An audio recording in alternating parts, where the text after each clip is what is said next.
Message कर दीजिए।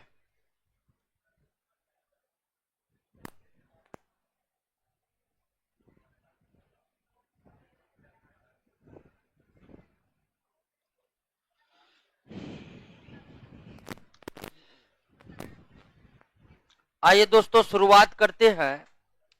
और इससे पिछले क्लास में हम लोग सेल के बारे में समझे थे, सेल के इंट्रोडक्शन को समझे थे। ठीक है, आज हम ये समझने का प्रयास करेंगे कि सेल का संरचना कैसी है, या सेल के अंदर क्या क्या होता है। बात मत करिए, शांत से समझिए एक एक चीज को। तो आज हम सेल के स्ट्रक्चर को देखेंगे। नॉर्मल जो सेल का कॉन्सेप्ट होता है उसको तो आप समझ गए थे, और अंत में हम बात किए थे कि जब इलेक्ट्रॉन माइक्रोस्कोप का खोज हो गया, नॉल एवं रस्का ने इलेक्ट्रॉन माइक्रोस्कोप का खोज कर लिए, तो उस माइक्रोस्कोप में सेल स्पष्ट नजर आने लगा। सेल कैसा है, इस संबंध में एक थ्योरी आई थी जिसका नाम था प्रोटोप्लाज्म थ्योरी। क्या थी?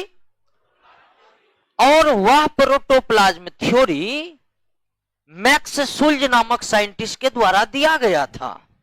लेकिन वह थ्योरी सेल कैसा है यह बताने में पूरी तरह से असफल रहा था। लेकिन आगे चलकर जैसे ही नॉल एवं रस्का ने इलेक्ट्रॉन माइक्रोस्कोप का खोज किया था, 1930 में किया था। नोट में सही कर लीजिएगा, 1830 की जगह 1930 कर लीजिएगा। हाँ 1931, सॉरी 1931 कर लीजिए। 1800 है ना।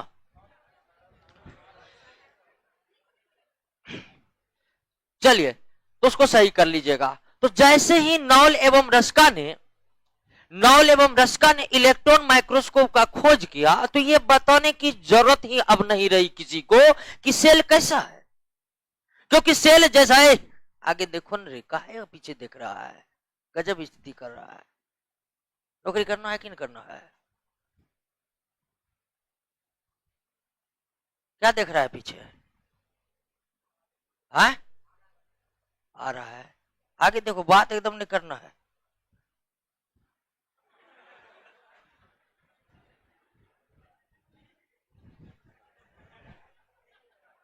चलिए अभी बुझा रहा है। ठीक है, नौकरी का स्थिति क्या है, देख कहां देख रहा है। नहीं करना है नौकरी? हाँ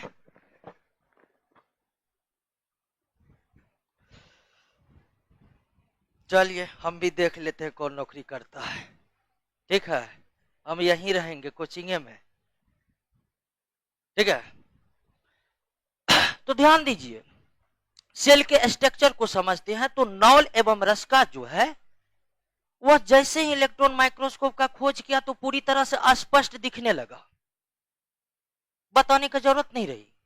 तो आज हम देखेंगे कि आखिर इलेक्ट्रॉन माइक्रोस्कोप में सेल किस प्रकार से दिखता है। ठीक है, और जितने भी चीज के बारे में हम चर्चा करेंगे कि ये आकृति गोलाकार है, ये आकृति वर्गाकार है, तो वास्तव में उसकी आकृति जो होगी वह वही होगी जो इलेक्ट्रॉन माइक्रोस्कोप में दिखता है, जो इलेक्ट्रॉन माइक्रोस्कोप में दिखता है। तो आइए देखने का प्रयास करते हैं।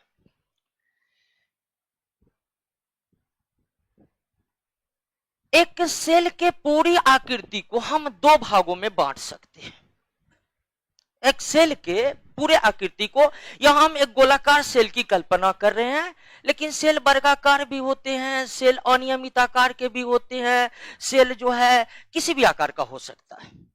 और आपको हम बताए थे कि सेल का आकार कैसा होगा, यह उसके कार्यों पर निर्भर करता है। किस पर निर्भर करता है? कार्यों पर निर्भर करता है। और यह सेल का क्या हो गया? न्यूक्लियस। यह सेल का क्या हो गया है? न्यूक्लियस हो गया है। तो ये पहले हम जान चुके हैं कि रॉबर्ट ब्राउन ने इसका खोज किया था कि सेल के बीचों बीच क्या होते हैं। तो एक सेल के पूरे स्ट्रक्चर को हम दो भागों में बांट सकते हैं। एक ये जो आप घेरा देख रहे हैं ना, इस घेरा को कहते हैं सेल मेम्ब्रेन। क्या कहते हैं? सेल मेम्ब्रेन कहते हैं, यानी कि कोशिका झिल्ली कहते हैं। कोशिका, ये सेल के सबसे बाहरी घेरा को क्या कहते हैं? सेल मेम्ब्रेन कहते हैं। जब हम पौधों के सेल पर आएंगे तो एक और घेरा की बात करेंगे। फिलहाल आप समझिए कि सेल का जो सबसे बाहरी घेरा है वही क्या है? Cell membrane. सेल का जो सबसे बाहरी घेरा है वही क्या है? Cell membrane. और सेल मेम्ब्रेन के भीतर जो कुछ भी है न्यूक्लियस लगा करके, उसको हम कहते हैं प्रोटोप्लाज्म कहते हैं। क्या कहते हैं? प्रोटोप्लाज्म कहते हैं। क्या कहते हैं? प्रोटोप्लाज्म कहते हैं, जीव द्रव कहते हैं। क्लियर हो गया? कोशिका झिल्ली और प्रोटोप्लाज्म, यानी कि एक सेल के स्ट्रक्चर को, पूरे स्ट्रक्चर को दोस्तों कितने भागों में बांटा जा सकता है? 2 भाग में बांटा जा सकता है, सेल मेम्ब्रेन और प्रोटोप्लाज्म। सेल मेम्ब्रेन क्या है? तो सेल के सबसे बाहरी घेरे को भी हम क्या कहेंगे? सेल के सबसे बाहरी घेरे को क्या कहेंगे? यानी सेल मेम्ब्रेन सेल का बाउंड्री लाइन है दोस्तों। और सेल मेम्ब्रेन के भीतर जो कुछ भी है, सेल मेम्ब्रेन के भीतर जो कुछ भी है, और यानी सेल मेम्ब्रेन के भीतर न्यूक्लियस भी है, ये न्यूक्लियस सहित क्या कहलाता है? प्रोटोप्लाज्म। यानी कि प्रोटोप्लाज्म क्या है? तो हम कहेंगे कि सेल के सेल मेम्ब्रेन के भीतर, सेल के सेल मेम्ब्रेन के भीतर जो कुछ भी है सबको क्या है? प्रोटोप्लाज्म। क्या है? प्रोटोप्लाज्म। क्लियर हो गया? समझ गए? तो एक सेल के पूरी संरचना को हम कितने भागों में डिवाइड कर सकते हैं? 2 भागों में डिवाइड कर सकते हैं, सेल मेम्ब्रेन और प्रोटो। सेल के सबसे बाहरी घेरे को क्या कहते हैं? सेल मेम्ब्रेन कहते हैं। सेल के सबसे बाहरी घेरे को क्या कहते हैं? सेल मेम्ब्रेन कहते हैं। सेल मेम्ब्रेन के भीतर जो कुछ भी रहता है उसे क्या कहते हैं? प्रोटोप्लाज्म।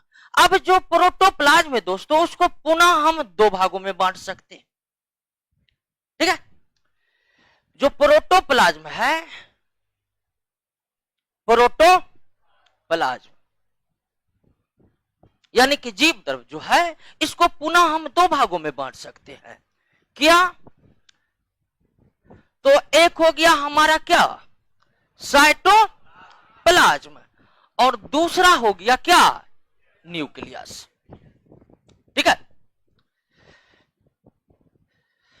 एक साइटोप्लाज्म और दूसरा न्यूक्लियस हो गया। अभी मान लीजिए कि ये हम गोलाकार सेल बनाए और ये जो भाग है ये क्या हो गया? सेल मेम्ब्रेन दोस्तों क्या हो गया? अब बीच में क्या है? न्यूक्लियस। तो हम आपको क्या बोले कि कोशिका झिल्ली यानी कि सेल मेम्ब्रेन के भीतर जो कुछ भी है सब क्या है? तो एक प्रोटोप्लाज्म को पुनः हम 2 भागों में बांटते हैं, साइटोप्लाज्म और। अब क्या है? इसमें तो कोई दिक्कत ही नहीं है। है दिक्कत? जे सेल के बीचों बीच जो है वही क्या है? न्यूक्लियस है। सेल के बीचों बीच जो है वही क्या है? और ध्यान रखिएगा कि ये न्यूक्लियस हमेशा बीचों बीच में नहीं रहता है, साइड में भी रह सकते हैं। ठीक है? ऐसा नहीं कि न्यूक्लियस है तो ये बीचों में रहेगा। बहुत ऐसे सेल है जिसमें न्यूक्लियस साइड में होते हैं, और कई ऐसे सेल से हम आपको परिचय करवाएंगे जिसमें न्यूक्लियस होगा ही नहीं। ऐसे भी सेल है।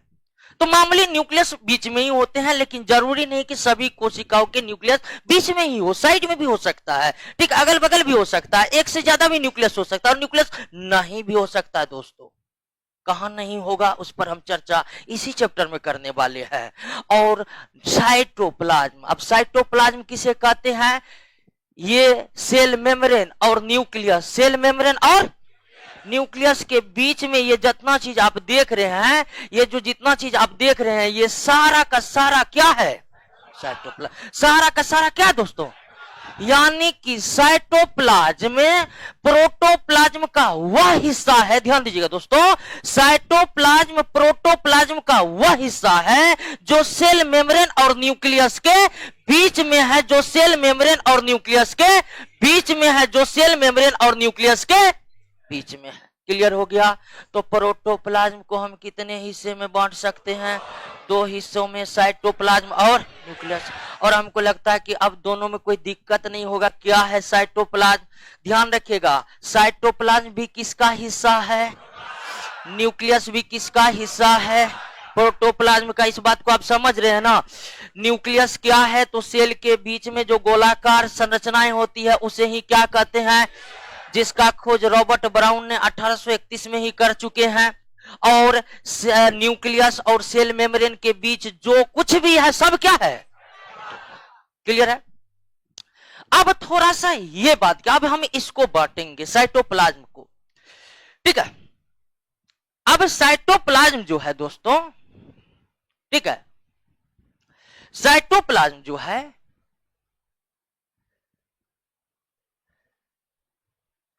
ठीक है, साइटोप्लाज्म, ठीक है, साइटोप्लाज्म किसको कहेंगे? इसमें तो कोई दिक्कत नहीं है, नहीं ना? न्यूक्लियस और सेल मेम्ब्रेन के बीच जो है क्या है? साइटोप्लाज्म।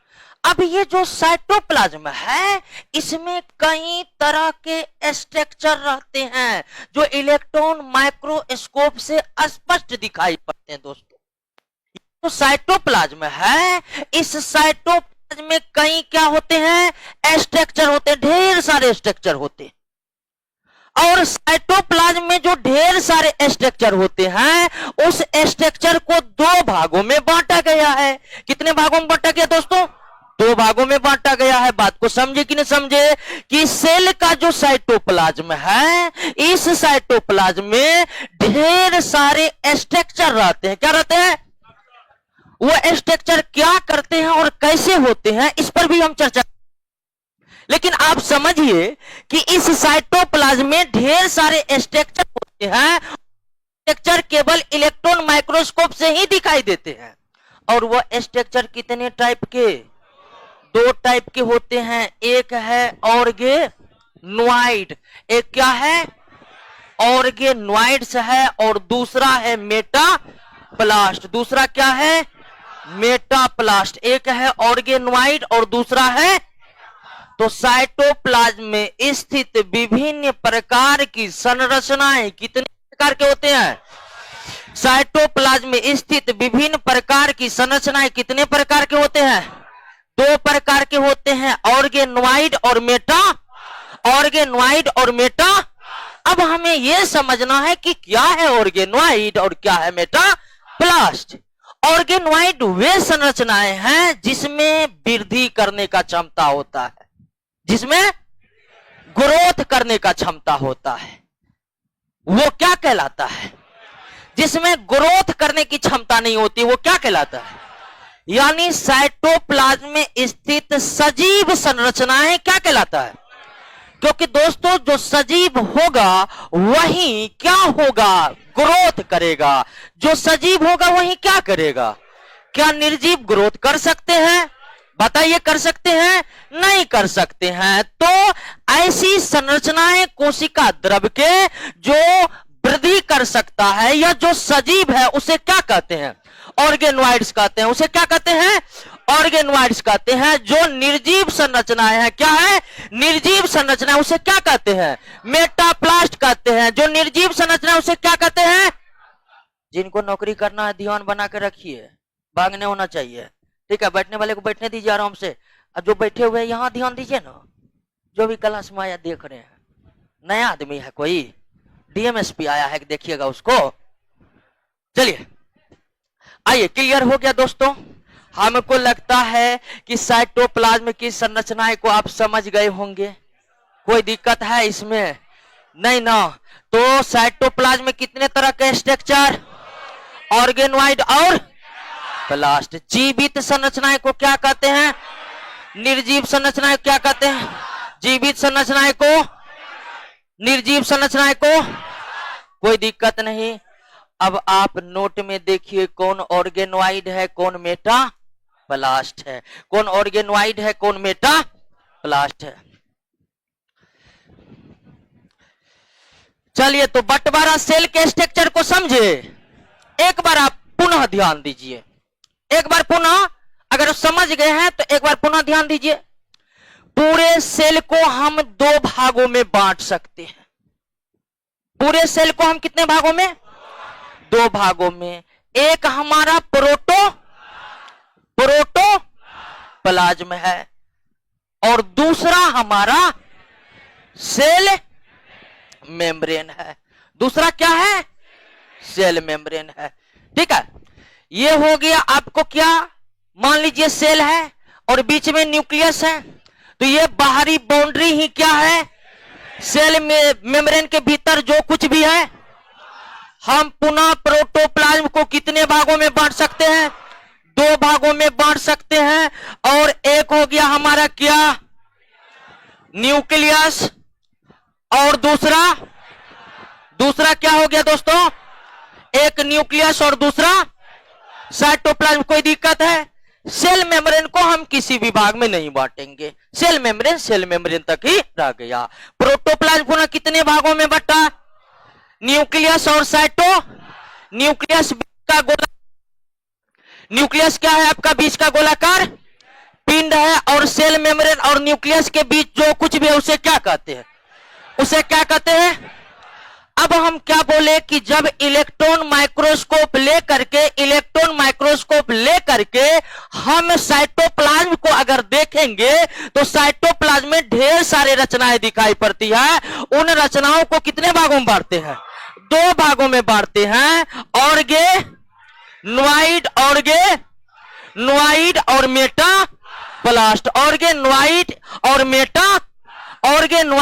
मेटाप्लास्ट। ऑर्गेनॉइड कैसी संरचनाएं हैं? सजीव संरचनाएं हैं। मेटाप्लास्ट कैसी संरचनाएं हैं? निर्जीव संरचनाएं हैं। मेटाप्लास्ट कैसी संरचनाएं हैं? क्या दोस्तों, समझे कि नहीं समझे? क्लियर हुआ कि नहीं हुआ? हो गया। चलिए, तो अब हमें क्या पढ़ना है? अब हमें पढ़ना है कि ऑर्गेनॉइड संरचनाएं कौन कौन है और मेटाप्लास्ट संरचनाएं कौन कौन है। क्लियर हो गया बात? हमको लगता है अब आपको सेल में कोई दिक्कत नहीं होनी चाहिए कि सेल के स्ट्रक्चर में क्या क्या होते हैं। अब साइटोप्लाज्म में जो ढेर सारे ऑर्गेनॉइड्स है उसके बारे में हमें पढ़ना पड़ेगा, और जो मेटाप्लास्ट है उसके बारे में पढ़ना पड़ेगा, क्योंकि इसी ऑर्गेनॉइड और मेटाप्लास्ट संरचना के बदौलत कोई कोशिका जिंदा रहता है। बात को समझ रहे हैं? इसी ऑर्गेनॉइड्स और मेटाप्लास्ट संरचनाओं के बदौलत कोई कोशिका क्या रहता है? जिंदा रहता है, क्योंकि ये सब संरचनाएं कुछ ना कुछ कार्यों को संपन्न करती है। ठीक उसी तरह जिस तरह अंग कई कार्यों को संपन्न करते हैं, हमारा शरीर जिंदा रहता है। हमारा शरीर जिंदा कैसे है? तो छोटी आंत अपना काम कर रहा है, फेफड़ा अपना काम कर रहा है, किडनी अपना काम कर रहा है, सारे अंग काम कर रहा है, तब एक शरीर क्या होता है? जिंदा होता है। ठीक दोस्तों, ठीक उसी तरह जो ऑर्गेनॉइड स्ट्रक्चर और मेटाप्लास्ट स्ट्रक्चर है, यह कुछ ना कुछ कार्य करते रहते हैं, जिसके बदौलत कोशिका क्या रहता है? अगर ये संरचनाएं कार्य करना बंद कर दे तो निश्चित ही कोशिका जिंदा रह पाना मुश्किल हो जाएगा। क्या हो जाएगा? मुश्किल हो जाएगा। क्लियर है? समझ गए? आइए पहले हम ऑर्गेनॉइड संरचना को विचार कर लेते हैं, फिर किस पर विचार करेंगे? तत्काल नोट पर नजर दोहराइए कि कौन कौन सी संरचना ऑर्गेनॉइड्स है।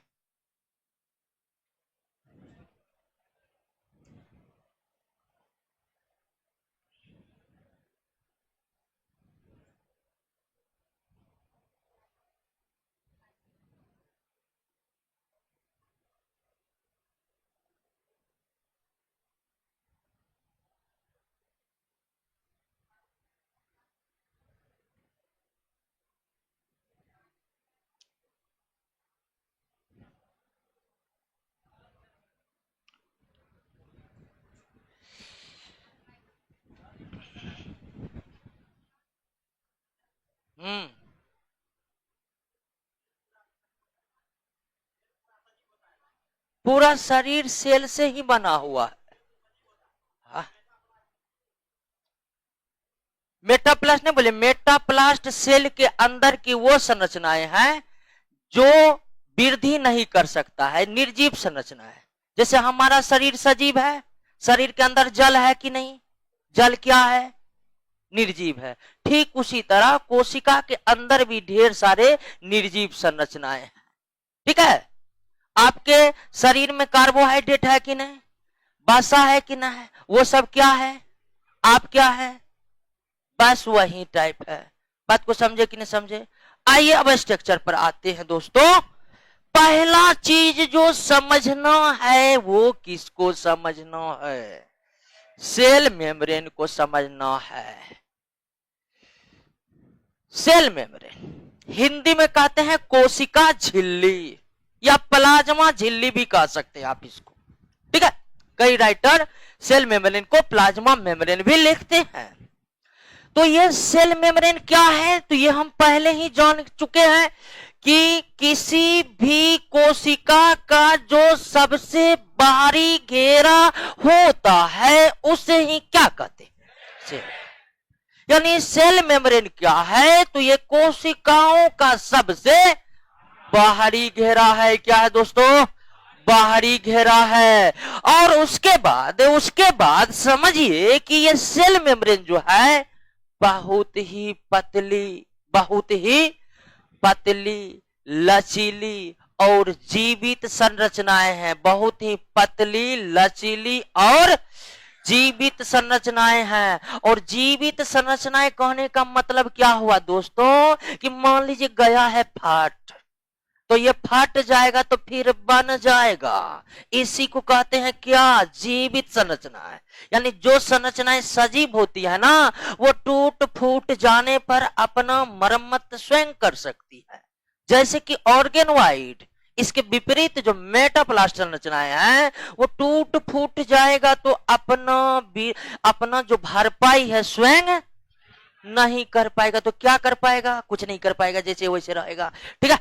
तो सेल मेम्ब्रेन जो है किसी सेल का सबसे बाहरी घेरा है। पतली होती है, वैसे सेल पतली कहना तो नाजायज हो जाएगा, क्योंकि सेल ही इतना पतला है कि उसको माइक्रोस्कोप से देखना पड़ रहा है। ऊपर से ये जो है क्या पतला। तो आप कह सकते हैं सेल मेम्ब्रेन किसी सेल का सबसे बाहरी घेरा होता है और ये जीवित होता है, टूट फूट जाने पर स्वतः बन जाता है। और ये 75 एंगस्ट्रॉम, इसकी मोटाई लगभग कितना होता है? 75 एंगस्ट्रॉम होता है। सेल मेम्ब्रेन की मोटाई लगभग कितना? 75 एंगस्ट्रॉम। और एंगस्ट्रॉम के बारे में आप जानते होंगे दोस्तों, 1 एंगस्ट्रॉम बराबर 10 के पावर माइनस 10 मीटर। तो ये सेल मेम्ब्रेन कितना मोटा होता है? 75 एंगस्ट्रॉम मोटा होता है। कितना है? अब ध्यान दीजिए दोस्तों कि सेल मेम्ब्रेन दो चीजों से मिलकर बना होता है, ठीक है। एक लिपिड और दूसरा प्रोटीन। लिपिड और प्रोटीन। लिपिड यानी कि बसा। बसा समझते हैं ना? नहीं समझते हैं तो बसा नाम जानते हैं ना? वही बसा, ठीक है।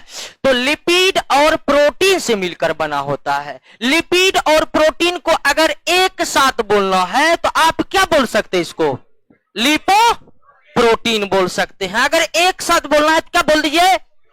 यानी लिपो प्रोटीन में दोनों ही टर्म एक साथ समाहित है। तो सेल मेम्ब्रेन किसका बना होता है?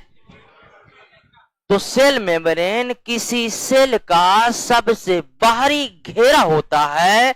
यह 75 एंगस्ट्रॉम मोटा होता है और प्रोटीन का बना होता है। लिपिड और प्रोटीन का बना होता है। क्लियर हो गया? अब थोड़ा सा आप ध्यान दीजिए कि यह सेल मेम्ब्रेन लिपिड और प्रोटीन से किस प्रकार बने होते हैं, इसको हमें समझना है। और सेल मेम्ब्रेन लिपिड और प्रोटीन से किस प्रकार बने होते हैं, इसके संबंध में दो थ्योरी है। कितने? दो थ्योरी है। सेल मेम्ब्रेन लिपिड और प्रोटीन से किस प्रकार बने होते हैं, इसके संबंध में कितने थ्योरी है? दो थ्योरी है। कितने थ्योरी है दोस्तों? पहला थ्योरी है unit membrane model. Unit membrane, और यह मॉडल जो है रॉबर्टसन के द्वारा दिया गया है। किसके द्वारा? रॉबर्टसन के द्वारा दिया गया है। किसके द्वारा दिया गया है? रॉबर्टसन के द्वारा दिया गया है। सबसे पहले यही प्रश्न आ सकता है कि यूनिट मेम्ब्रेन मॉडल किसके संबंध में है? तो यह कोशिका झिल्ली के संरचना के संबंध में है। किसके संबंध में है? कोशिका झिल्ली के संरचना के संबंध में है। पता चल गया आपको। और यह मॉडल किसने दिया है? रॉबर्टसन ने दिया है। किसने दिया है? रॉबर्टसन ने दिया है। ध्यान दीजिएगा दोस्तों, किसने दिया है? रॉबर्टसन ने दिया। अब रॉबर्टसन साहेब ने इस मॉडल में क्या बताए हैं? इसमें यह बताए हैं कि प्लाज्मा झिल्ली या कोशिका झिल्ली या सेल मेम्ब्रेन में ऊपर और नीचे प्रोटीन की परत होती है। अब बीच में किसकी परत होती है? लिपिड की। यानी कि जो कोशिका झिल्ली यानी सेल मेम्ब्रेन 75 एंगस्ट्रॉम मोटा होता है, तो उस 75 एंगस्ट्रॉम में 25 एंगस्ट्रॉम प्रोटीन का लेयर ऊपर में, 25 एंगस्ट्रॉम प्रोटीन का लेयर नीचे में, बचेगा कितना? है 30 न बचा। और सॉरी इसको 20 करते हैं। 20 20 40। 40 में 75 घटा कितना? 35 एंगस्ट्रॉम। तो लिपिड जो है वो कितना पतला परत है? 35 एंगस्ट्रॉम। तो मुख्य रूप से आप समझिए कि यूनिट मेम्ब्रेन मॉडल में रॉबर्टसन ने यह बतलाए हैं कि कोशिका झिल्ली की जो परत है 75 एंगस्ट्रॉम मोटा, उस परत में ऊपर भी प्रोटीन का लेयर, नीचे भी, अब बीच में लिपिड का लेयर, बीच में। तो यूनिट मेम्ब्रेन मॉडल के अनुसार कोशिका झिल्ली में ऊपर और नीचे प्रोटीन की परत होती है, जबकि बीच में किसकी परत होती है? लिपिड की। ये कौन बता रहे हैं? लेकिन रॉबर्टसन के बाद एक नए वैज्ञानिक आए और उन्होंने कोशिका झिल्ली के संरचना के संबंध में एक नए थ्योरी को पेश किए हैं। और उस थ्योरी का नाम है दोस्तों, उस थ्योरी का नाम है फ्लूइड मोजाइक मॉडल। उस थ्योरी का क्या नाम है? फ्लूइड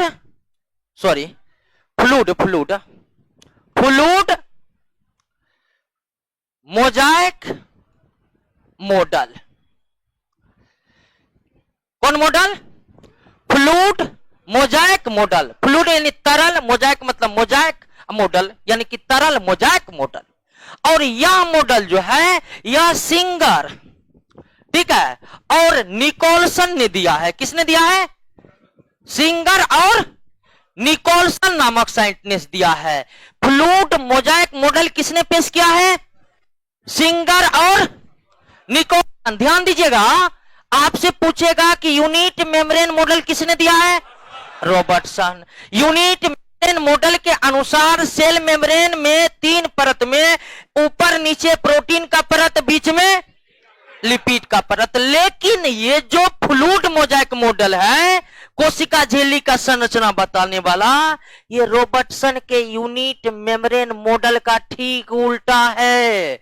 यानी कि यह मॉडल कहता है कि ऊपर और नीचे लिपिड की परत होती है। ऊपर और नीचे किसकी परत होती है? लिपिड की। और बीच में किसकी परत होती है? प्रोटीन की। बीच में किसकी? तो सेल मेम्ब्रेन प्रोटीन और लिपिड से बनी होती है। सेल मेम्ब्रेन प्रोटीन और लिपिड से बनी होती है। लेकिन लिपिड और प्रोटीन किस तरह व्यवस्थित रहते हैं, इस पर वैज्ञानिकों का एक राय नहीं है। आप देख लिए हैं 2-2 मॉडल चल रहे हैं दोस्तों, 2-2 मॉडल, ठीक है। और 2-2 मॉडल में एक यूनिट मेम्ब्रेन मॉडल है, एक फ्लूइड मोजाइक मॉडल है। क्या है? Fluid mosaic model. क्लियर हो गया? बात को समझ गए? कोई दिक्कत नहीं? कहिए पीछे वाले सब, कोई दिक्कत नहीं ना? वैसे पीछे में सब टैलेंटेड बैठता, हमको पता है, ठीक है। क्योंकि जो टैलेंटेड रहता है उसको पढ़ने से मतलब है, वो पढ़कर सीधा निकलता है। कोई दिक्कत? कोई दिक्कत ना? अब आइए दोस्तों, सेल मेम्ब्रेन तो समझ गए क्या है, किससे बना हुआ है? प्रोटीन और लिपिड से। प्रोटीन लिपिड किस प्रकार व्यवस्थित है अब समझ ही गए हैं, कोई दिक्कत उसमें नहीं है। अब आइए कि सेल मेम्ब्रेन में एक खास गुण होता है। क्या गुण होता है पता है आपको? कि सेल मेम्ब्रेन जो है ना तो सभी पदार्थों को सेल से बाहर आने देती है, ठीक है। सभी पदार्थों को ना तो सेल के बाहर आने देती है, ना ही सभी पदार्थों को सेल के अंदर जाने देती है। ना ही तो सभी पदार्थों को सेल के बाहर आने देती है, ना ही सभी पदार्थों को सेल के अंदर जाने देती है। गजब का टैलेंट है दोस्तों, समझे कि नहीं समझे? क्यों? ध्यान दे कि नहीं, सेल मेम्ब्रेन ना तो सभी पदार्थों को सेल के बाहर जाने देती है, ना ही सभी पदार्थों को बाहर से सेल के अंदर जाने देती है। सेल मेम्ब्रेन उन्हीं पदार्थों को सेल के बाहर जाने देगा जिसकी जरूरत अब कोशिका को नहीं है, और सेल मेम्ब्रेन उसी पदार्थ को सेल के अंदर जाने देता है जिसकी जरूरत कोशिका को है। यानी कि यह पहचान करता है दोस्तों। क्या करता है? पहचान करता है। और पहचान यह करता है दोस्तों कि कौन पदार्थ सेल की जरूरत की नहीं है, उसको बाहर निकाल देना है, और कौन पदार्थ सेल के अंदर जरूरत की है, उसे अंदर जाना। सेल मेम्ब्रेन के इस खास गुण के कारण हम कहते हैं कि सेल मेम्ब्रेन जो है वो सेमी परमिएबल है। क्या है? सेमी परमिएबल है। सेल मेम्ब्रेन क्या है दोस्तों? सेमी परमेबल है, या इसको आप सेलेक्टिव परमेबल भी कह सकते हैं। क्या कह सकते हैं? सेलेक्टिव परमेबल भी कह सकते हैं। सेल मेम्ब्रेन सेमी परमेबल है या सेलेक्टिव परमेबल है। और सेमी परमेबल या सेलेक्टिव परमेबल क्यों कहते हैं दोस्तों? क्योंकि ना तो यह सभी पदार्थों को कोशिका के बाहर जाने देती है, ना ही सभी पदार्थों को कोशिका के अंदर आने देती। वही पदार्थों को बाहर जाने देगा जिसकी जरूरत अब कोशिका को नहीं है, और उसी पदार्थ को अंदर आने देगा जिसकी जरूरत कोशिका को। इसी खास गुण के कारण हम सेल मेम्ब्रेन को कहते हैं क्या है? सेमी परमेबल है या क्लियर है कि ना है? सेमी परमेबल को हिंदी में अर्ध पारगम कहते हैं दोस्तों। क्या कहते हैं? अर्ध पारगम।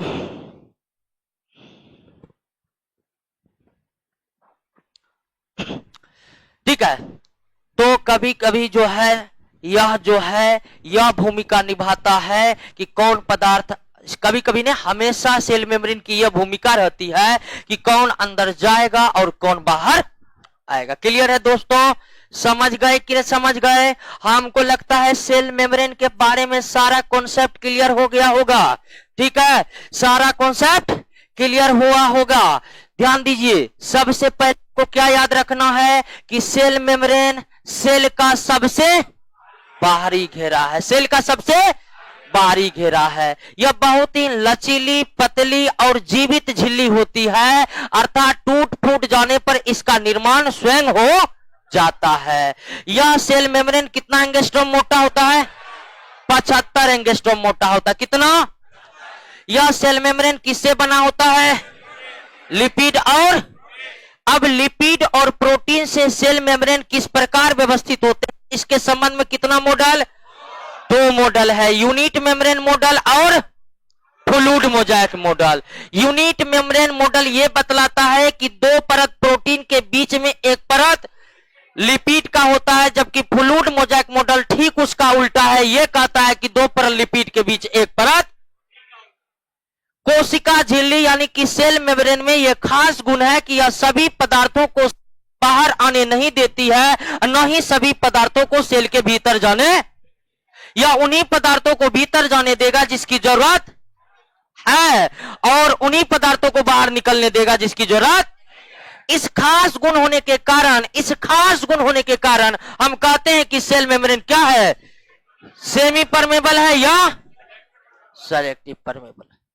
क्लियर हो गया? कोई दिक्कत नहीं ना? आइए सेल मेम्ब्रेन के कार्य को हम समझते हैं। सेल मेम्ब्रेन के क्या कार्य हैं सेल के लिए? सेल मेम्ब्रेन के क्या कार्य हैं? सबसे पहला कार्य तो यही है कि यह सेल को एक निश्चित आकृति प्रदान करता है। नहीं करता जी? सेल मेम्ब्रेन ही नहीं रहेगा तो कोई निश्चित आकृति होगा जी? नहीं होगा। तो सेल मेम्ब्रेन का सबसे जो मुख्य कार्य होता है दोस्तों, वो ये कि यह सेल को एक निश्चित आकृति प्रदान करता है। दूसरा काम होता है कि एक सेल दूसरे सेल से जो अलग हो पाते हैं वो किसके बदौलत? सेल मेम्ब्रेन के बदौलत एक सेल दूसरे सेल से जो अलग हो पाते हैं वो किसके बदौलत? सेल। तो सेल को एक निश्चित आकृति प्रदान करता है उसका सेल मेम्ब्रेन। सेल मेम्ब्रेन कोशिका को दूसरे कोशिका से या कोशिका को बाहरी वातावरण से अलग करने में एक महत्वपूर्ण भूमिका निभाता है। और सबसे बड़ी भूमिका सेल मेम्ब्रेन की किस रूप में है? सेमी परमेबल के रूप में है। या सेमी परमेबल की भूमिका अदा करके उन पदार्थों पर नियंत्रण रखती है जो पदार्थ सेल के अंदर जाने वाला है या जो पदार्थ सेल के बाहर निकलने वाला है। ये इसका सबसे मेन काम है सेल मेम्ब्रेन का, कि यह इस बात पर नियंत्रण रखता है कि कौन पदार्थ सेल के अंदर जाएगा और कौन पदार्थ सेल के बाहर जाएगा। क्लियर हो गया? अगला कार्य होता है दोस्तों, जैसे हम लोग चलते फिरते हैं किसके सहायता से? पैरों की सहायता से चलते फिरते हैं ना। हम लोग किसके सहायता से चलते फिरते हैं? पैरों। पैर को प्रचलन अंग कहते हैं। पैर को क्या कहते हैं? प्रचलन अंग कहते हैं। उसी तरह सूक्ष्म जीव के बारे में आप जानते होंगे, नहीं जानते तो कोई बड़ी बात नहीं है, जानिएगा। तो सूक्ष्म जीव जो होते हैं वो आंखों से नहीं दिखते हैं। जैसे बैक्टीरिया हो गया, प्रोटोजोआ हो गया, उसमें भी चलने फिरने वाले अंग होते हैं, प्रचलन अंग होते हैं। और जो एक कोश के अर्थात सूक्ष्म जीवों का प्रचलन अंग का नाम है सीलिया हो गया, फ्लैजिला हो गया। इसका नाम सुने हैं? फ्लैजिला हो गया, सीडोपोडिया हो गया। क्या हो गया? सीडोपोडिया हो गया। सीडोपोडिया को हिंदी में कहते हैं कूटपाद। क्या कहते हैं? कूटपाद। फ्लैजिला को हिंदी में भी फ्लैजिला ही कहते हैं, सीलिया को हिंदी में भी सीलिया कहते हैं। ये जो सीलिया है, फ्लैजिला है, कूटपाद है, ये सब एक कोशिकीय जीवों का प्रचलन अंग है। एक कोशिकीय जीवों का अर्थात सूक्ष्म जीवों का, जो आंख से नहीं दिखते। जैसे हम लोगों का प्रचलन अंग हमारा टांग है, उसी तरह सूक्ष्म जीवों में भी गति करने के लिए अर्थात एक स्थान से दूसरे स्थान तक जाने के लिए दोस्तों क्या पाए जाते हैं? सीलिया पाए जाते हैं, फ्लैजिला पाए जाते हैं और सूडोपोडिया पाए जाते हैं। ठीक है? तो ये जो आप देख रहे हैं सीलिया, फ्लैजिला, कूटपाद, ये कोशिकीय जीवों में किसके द्वारा बनते हैं? ये जो सीलिया, फ्लैजिला, सीडोपोडिया है, या एक कोशिकीय जीवों में किसके द्वारा बनते हैं? किसके द्वारा बनते हैं दोस्तों? सेल मेम्ब्रेन के द्वारा बनते हैं। किसके द्वारा बनते हैं? सेल मेम्ब्रेन के द्वारा बनते हैं। एक कोश के जीवों के प्रचलन अंग सीलिया, फ्लैजिला, कूटपाद, इसका निर्माण किससे होता है दोस्तों? सेल मेम्ब्रेन से होता है। किससे होता है? सेल मेम्ब्रेन से। क्लियर हो गया? बात को समझ रहे हैं? कोई दिक्कत है? सेल मेम्ब्रेन खत्म हो गया, इतने बात याद रखना है। इतना बात याद नहीं रखिएगा, नौकरी नहीं होगा। ठीक है? पैसा दीजिएगा, पैसा ठग लेगा। ठीक है? विधायक संसद का ठग लेता है, आप तो आम आदमी है। इसीलिए अभी से पढ़िए, और जितना पढ़ा रहे हैं सब पढ़िए, क्योंकि छांट कर ही हम नोट बनाए हैं। उसमें भी छांटिएगा, परीक्षा से छटा जाइए।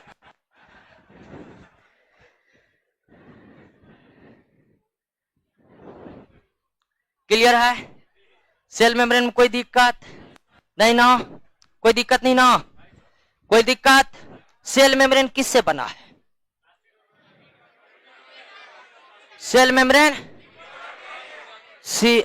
लिपिड और प्रोटीन से। लिपिड और सेल मेम्ब्रेन कितना मोटा?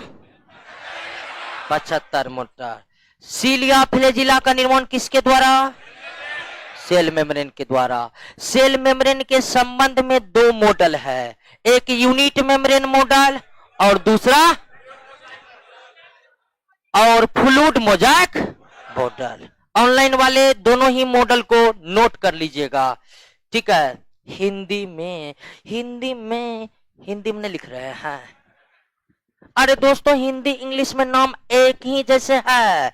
जैसे कि मेटाप्लास्ट को लिखेंगे ऐसे, ठीक है? मेटाप्लास्ट। ऑर्गेनॉइड ऐसे लिखेंगे हिंदी में। जहां पर हिंदी नाम होगा ना, वहां पर लिख देते हैं। जैसे सूडोपोडिया को हिंदी में क्या कहते हैं? कूटपाट। फ्लैजिला को ऐसे ही लिखते हैं हिंदी में। तो दोस्तों टेंशन नहीं लेना है, और हम जो आपको नोट्स दिए हैं उसमें प्योर हिंदी है कि ना है? ठीक है, इसीलिए हिंदी वाले सबको तो एकदम दिक्कत नहीं होगा। कुछ ऑनलाइन वाले को हिंदी में दिक्कत हो रहा है, नोट्स में हिंदी में है सानू। ठीक है सानू, ठीक है। नहीं ऑनलाइन को जरा ऑनलाइन वाले को देखना पड़ेगा जी। ठीक है दोस्तों, हिंदी में भी समझा रहे हैं, हम तो शुद्ध हिंदी बोलते हैं। बहुत आदमी धरफरा जाते हैं, सर क्या बोलते हैं? बोलते हैं ये हिंदी है। हिंदी है तो कहां पर है? कहिए यहीं पर है। ठीक है, क्लियर है? तो हम शुद्ध हिंदी बोलते हैं, और पटना के इकलौते मास्टर हैं कि हम शुद्ध हिंदी बोलते हैं। ठीक है, बहुत बहुत कम लपेटते हैं, है कि नहीं है? आते हैं दोस्तों, पहला चीज क्लियर हो गया। अब हम क्या बोले थे कि जो बाहरी घेरा है वो क्या हो गया? सेल मेम्ब्रेन, और बीच में न्यूक्लियस होता है। अब थोड़ा सा ध्यान दीजिएगा, थोड़ा सा दोस्तों। आपने पेड़ पौधा को जरूर देखा होगा, क्या आपने पेड़ पौधा को जो देखे होंगे, इतना तो अनुभव किए होंगे कि मौसम का जो परिवर्तन होता है ना, उसका असर पौधों पर बहुत कम पड़ता है। पता है जी? अभी गर्मी है, ठीक है, गर्मी बीतेगा, ठंडी आएगा, हम तुरंत रजाई निकाल लेंगे, नहीं रहेगा खरीद लेंगे, क्या जी? लेकिन पौधा को देखते हैं कि कोई आदमी पौधा के लिए फिक्रमंद होता है जी, पौधा के लिए भी रजाई खरीद लेते हैं।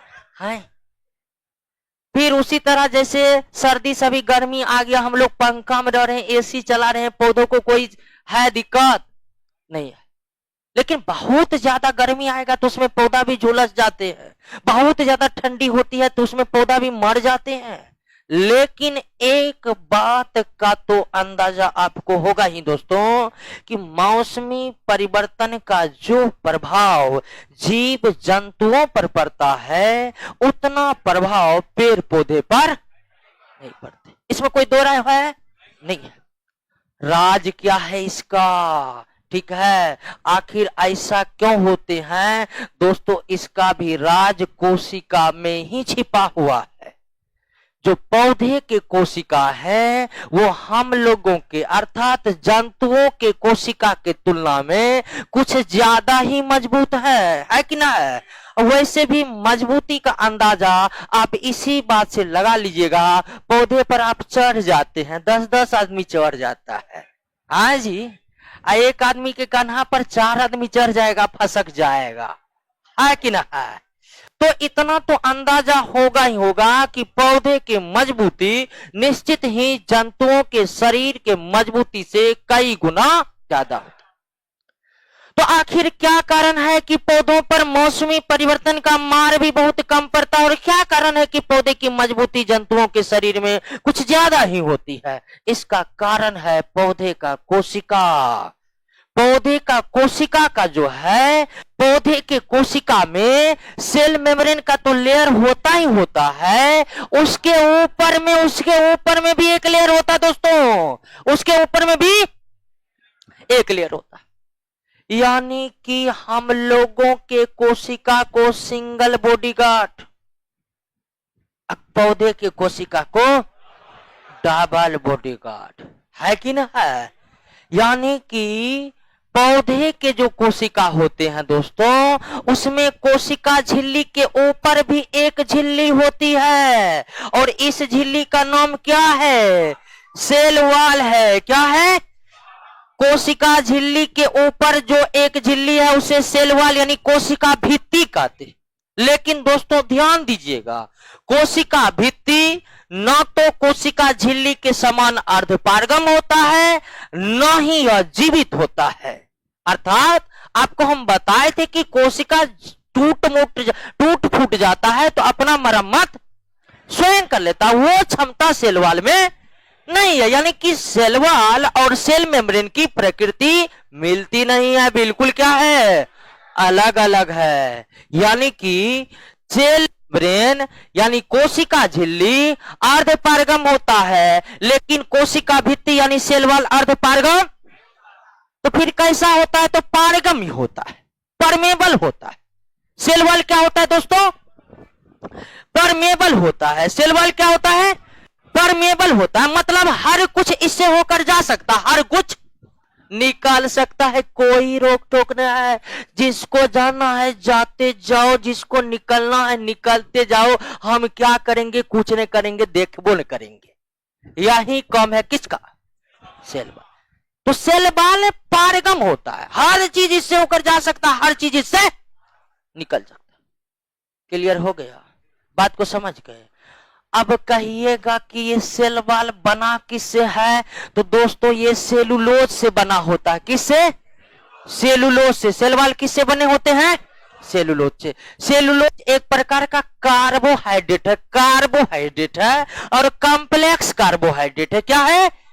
कॉम्प्लेक्स कार्बोहाइड्रेट है। तो ये सेलुलोज से बना होता है। सेल वॉल किससे बना होता है? सेलुलोज से। कुछ और जीव है जिसमें सेल वॉल होता है, वो अलग चीजों से यानी सेलुलोज से ना बनकर अलग चीजों से बना होता है। हम उस जीव पर जाएंगे ना तो उस पर भी विचार करेंगे। लेकिन जब पौधों की बात करते हैं तो उसमें कोशिका होती है। ठीक है, जब पौधों की बात करते हैं तो उसमें क्या होती है? कोशिका भित्ति होती है, और कोशिका भित्ति में क्या होता है? सेल वॉल होता है। सॉरी, कोशिका भित्ति को इंग्लिश में क्या कहते हैं? सेल वॉल कहते हैं। अब आइए कि यह सेल वॉल का क्या काम है? सेल वॉल का एक काम तो है ही कि यह कोशिका झिल्ली को सुरक्षा देगा, है कि ना है? एक काम तो इसका कोई भी बता सकता है कि कोशिका झिल्ली के ऊपर में है तो कोशिका झिल्ली को क्या करेगा? लेकिन इसका काम यह है कि ये पौधों को मजबूत बनाता है। तो पौधा की कोशिका जंतु अर्थात हम लोगों की कोशिका से कई गुना ज्यादा मजबूत होते हैं। मजबूती का राज कहां छिपा हुआ है? सेल वॉल में। दोस्तों अगर हम लोगों में भी सेल वॉल होता तो समझ भर दिन मार करते रहते। ठीक है, कोई दिक्कत नहीं है, मारो मारो मारो। ठीक है, जैसे अभी जाते हैं ना, जाते हैं अब पेड़ का एक टहनी तोड़ लिए, असर पड़ता है पेड़ पर? नहीं, दूसरा टहनी निकल के तैयार है। ठीक है, तो वैसे अगर जंतुओं के शरीर में जो अगर सेल वॉल होता, जंतु भी क्या होता है? बहुत ज्यादा मजबूत होता है। अभी दिन में एक मार करेगा तो भर दिन में 4-5 मार कर लेता। क्या जल जाने से कोई डर नहीं होता? नहीं। बुलेट भी मारता तो एक बुलेट में नहीं मरता, 4 बुलेट में मरता। क्या? तो ये सब बात है, कोई दिक्कत है? तो सेल वॉल का पहला काम है कि यह कोशिका झिल्ली को क्या देता है? सुरक्षा देता है। दूसरा बात, कोशिश पौधे के कोशिका को यह क्या करता है? मजबूत बनाता है। और सबसे बड़ी बात है कि पौधे के कोशिका को सूखने से बचाता है। किससे बचाता है? पौधा के कोशिका के भीतर नमी हमेशा बनी रहती है। किसके बदौलत? सेल वॉल के बदौलत। सेल वॉल पौधे के कोशिका में नमी हमेशा बरकरार रखता है, कभी सूखने नहीं देता। क्लियर है? सेल मेम्ब्रेन समझे, सेल वॉल समझे, बाउंड्री क्लियर हो गया है। अब बाउंड्री के अंदर जाएंगे और ये वाला भाग क्या है? साइटोप्लाज्म। सेल मेम्ब्रेन समझ गए दोस्तों, सेल वॉल समझ गए। आइए तीसरा चीज जो आपको समझना है वो है साइटोप्लाज्म। अब आप कहिएगा साइटोप्लाज्म क्या है? तो हम कहेंगे शुरू में बता चुके हैं। बता चुके हैं कि नहीं बता चुके? फिर से बता रहे हैं, समझिए। ये जी है सेल मेम्ब्रेन और बीच में होगा क्या? और न्यूक्लियस और सेल मेम्ब्रेन के बीच जो कुछ भी है वो क्या है? साइटोप्लाज्म। क्लियर हो गया? अब कहिएगा कि ये साइटोप्लाज्म कैसा होता है दोस्तों? तो ये तरल होता है। क्या होता है? तरल होता है, लिक्विड टाइप का होता है। और जैसे ही लिक्विड है दोस्तों, इसका अधिकांश भाग कौन तैयार करेगा? कौन तैयार करेगा? चल, यानी कि कोशिका द्रव, जिसको इंग्लिश में साइटोप्लाज्म कहते हैं, और साइटोप्लाज्म जीव द्रव का ही हिस्सा है, और साइटोप्लाज्म प्रोटोप्लाज्म अर्थात जीव द्रव का वह हिस्सा है जो न्यूक्लियस और सेल मेम्ब्रेन के बीच में है कि ना है। और इसकी प्रकृति कैसी है साइटोप्लाज्म की, तो ये तरल पदार्थ के समान है। तरल मतलब पूरा तरल नहीं, यानी कि पानी है, शहद देखे है, अलकतरा पिघला हुआ देखे है, उस टाइप का होता है कौन, साइटोप्लाज्म। यानी बहुत ही गाढ़ा द्रव है, गाढ़ा लिक्विड है, जिसका सर्वाधिक भाग बना हुआ है। वैसे कोशिका का सर्वाधिक भाग जल से बना होता है। कोशिका तो छोड़िए, मानव के शरीर का ही सर्वाधिक भाग किससे बना हुआ है, जल से बना हुआ। जल बहुत ही महत्वपूर्ण चीज है, जल बहुत ही महत्वपूर्ण चीज। तो अरे साउंड वाला ठीक ना, आज बहुत गड़बड़ा रहा है साउंड। ओके ऑनलाइन वाले सब बोलिए साउंड ठीक है।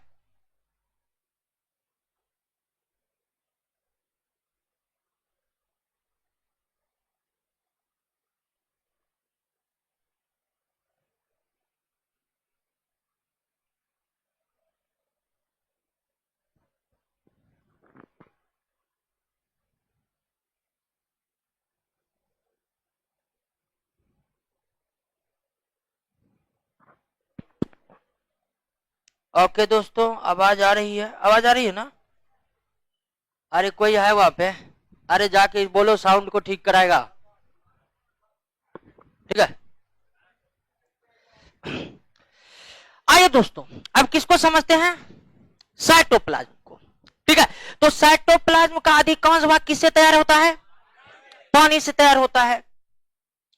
अब पानी के बाद इसमें क्या रहता है, पानी के बाद वो हर कुछ इसमें रहता है जो हम भोजन के माध्यम से लेते।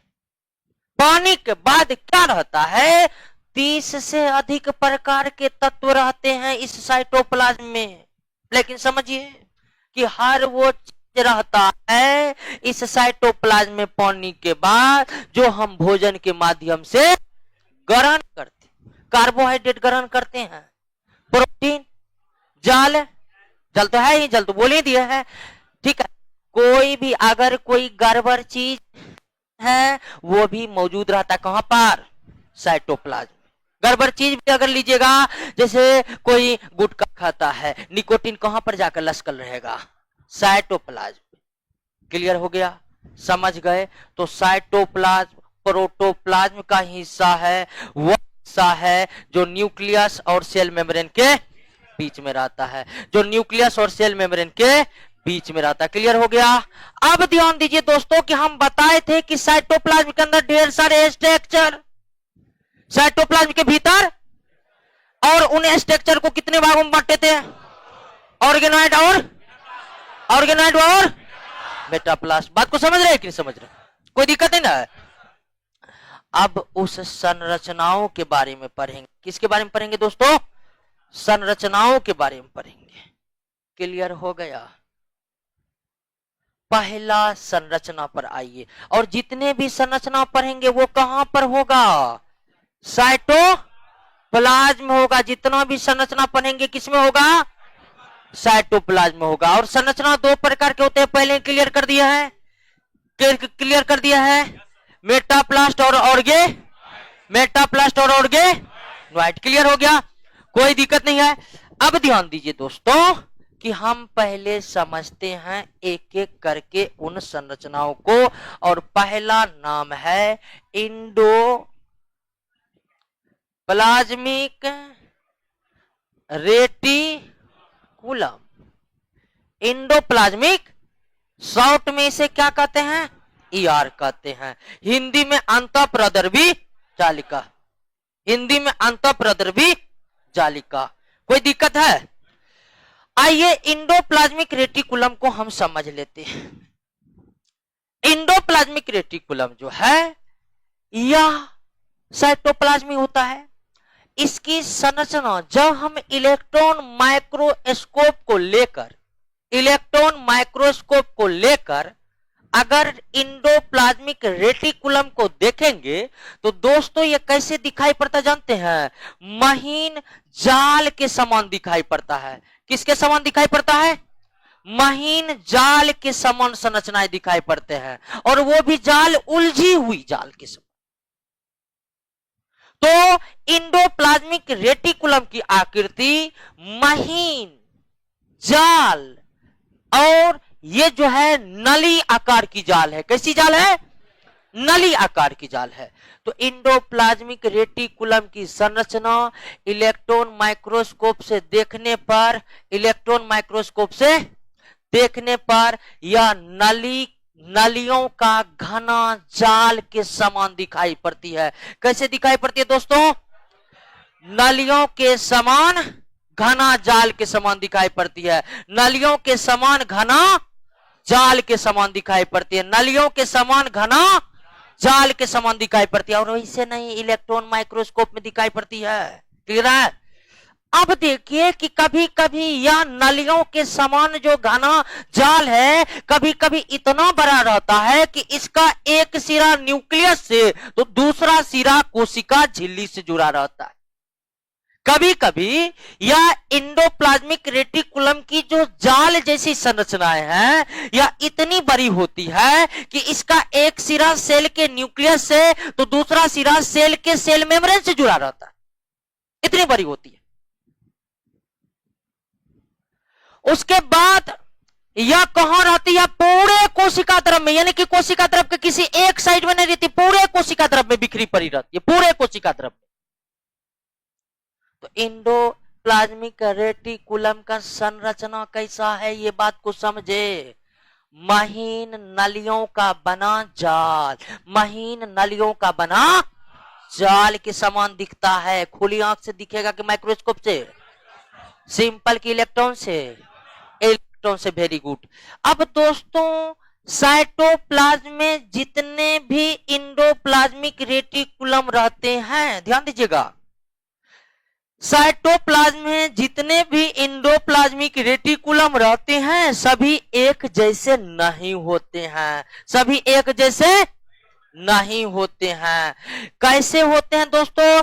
कुछ एंडोप्लाज्मिक रेटिकुलम के ऊपर गोलाकार गोलाकार गोलाकार, ठीक है, गोलाकार गोलाकार गोलाकार संरचनाएं दिखाई पड़ती है। कुछ एंडोप्लाज्मिक रेटिकुलम ऐसा रहता है कि जिसके सतह पर गोलाकार गोलाकार संरचनाएं रहती है, जबकि कुछ एंडोप्लाज्मिक रेटिकुलम है उसके सतह पर कुछ नहीं रहता है। ध्यान दिए बात को, इंडोप्लाज्मिक रेटिकुलम जितने भी साइटोप्लाज्म में होते हैं सभी देखने में एक जैसे नहीं होते हैं।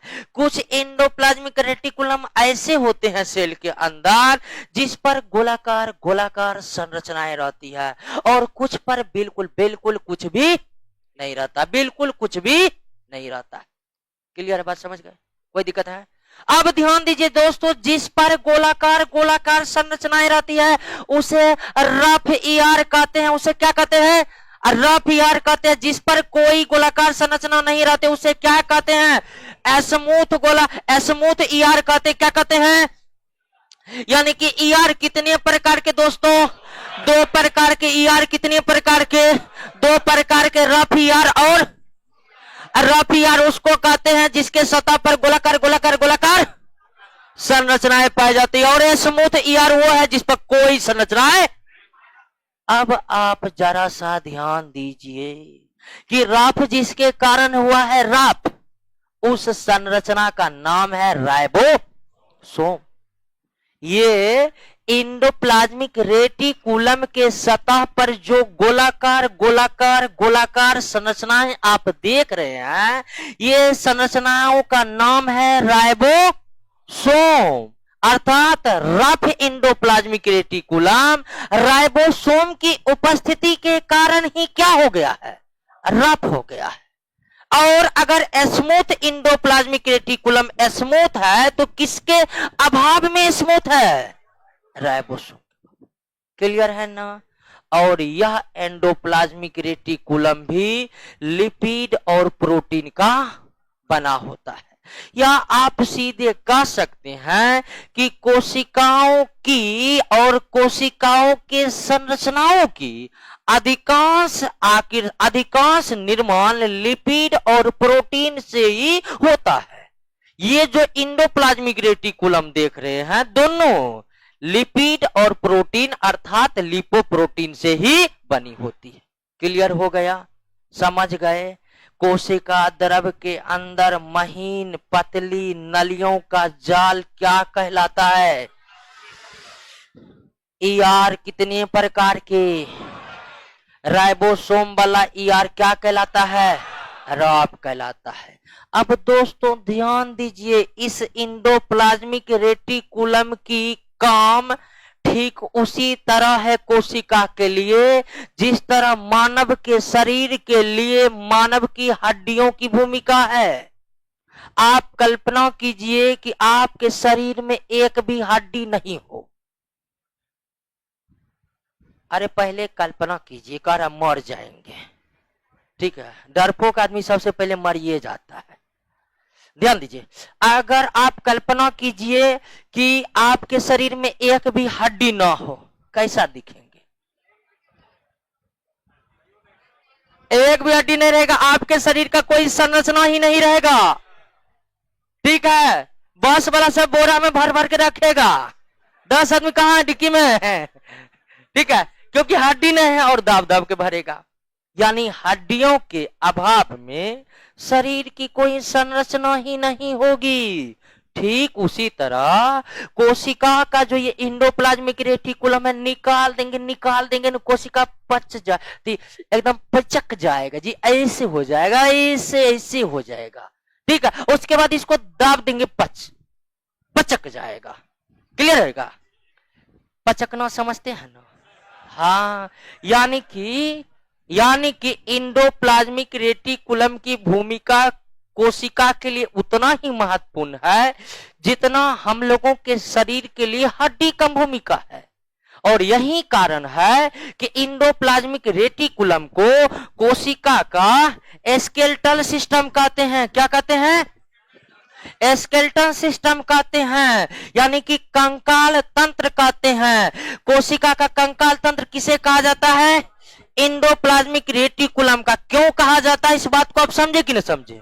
क्लियर हो गया ना? अब आइए कि इसका कार्य क्या है। इंडोप्लाज्मिक रेटिकुलम का कार्य, ये ट्रांसपोर्टिंग का भूमिका अदा करता है।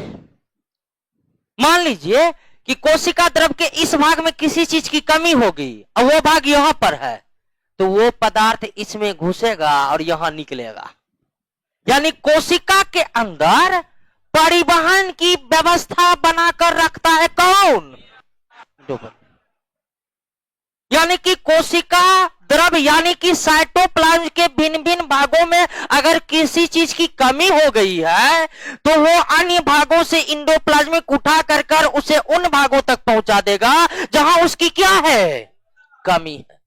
लेकिन दोस्तों यह परिवहन की भूमिका तो निभाता है, लेकिन मुख्य रूप से प्रोटीन का परिवहन करता है। किसका? सभी प्रकार के पदार्थों का परिवहन करने की क्षमता इसमें नहीं है। तो इस इंडोप्लाज्मिक रेटिकुलम का मुख्य काम जो है यह परिवहन के कार्यों को संपन्न करती है। परिवहन कहां करती है? तो कोशिका द्रव अर्थात साइटोप्लाज्म के एक भाग से दूसरे भाग में, और मुख्य रूप से यह प्रोटीन का परिवहन करती है।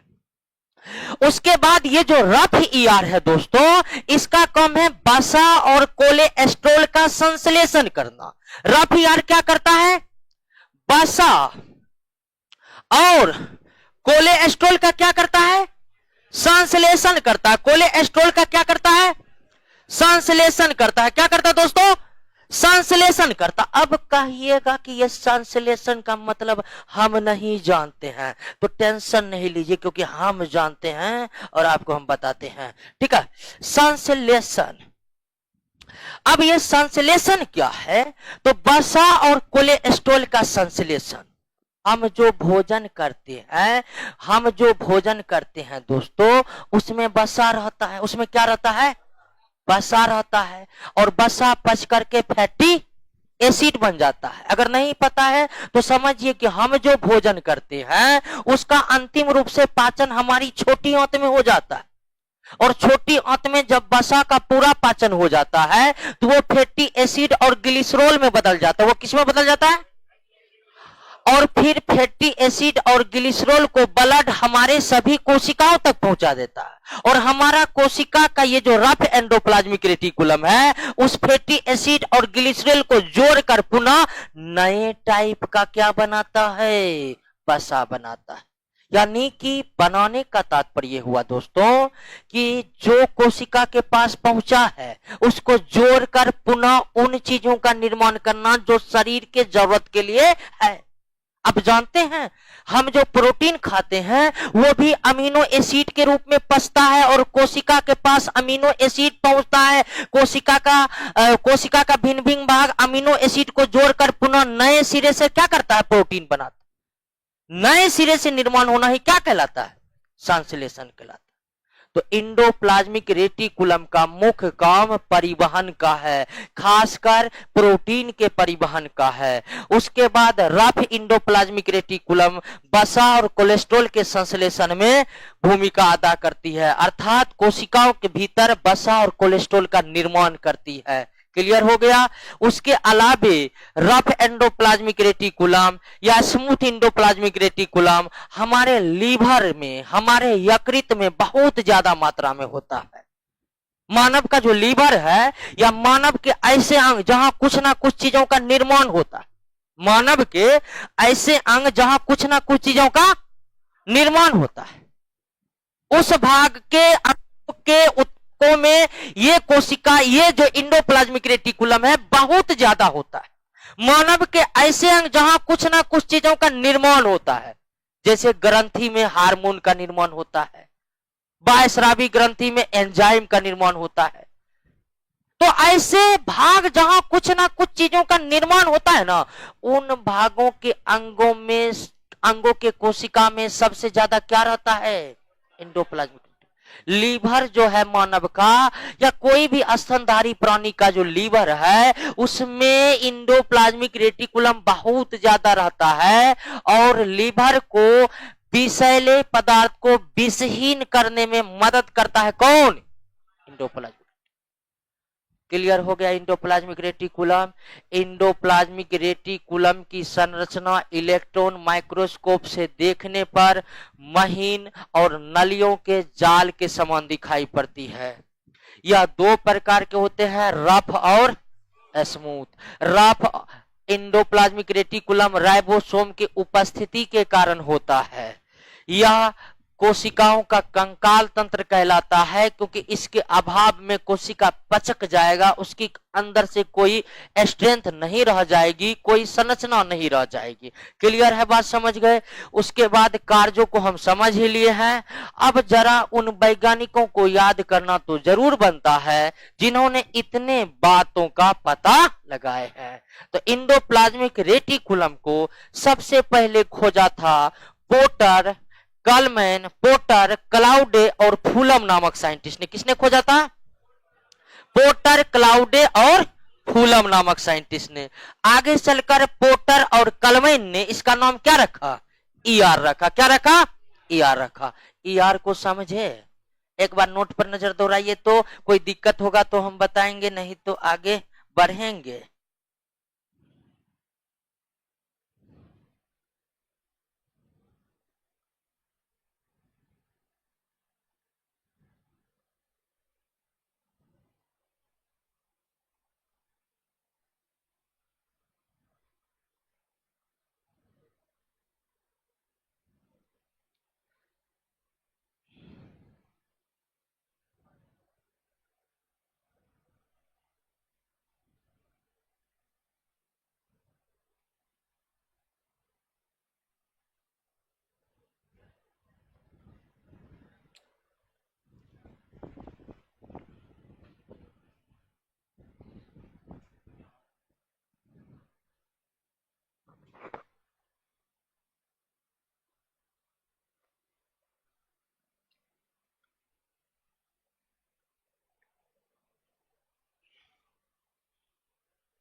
क्या कोई दिक्कत?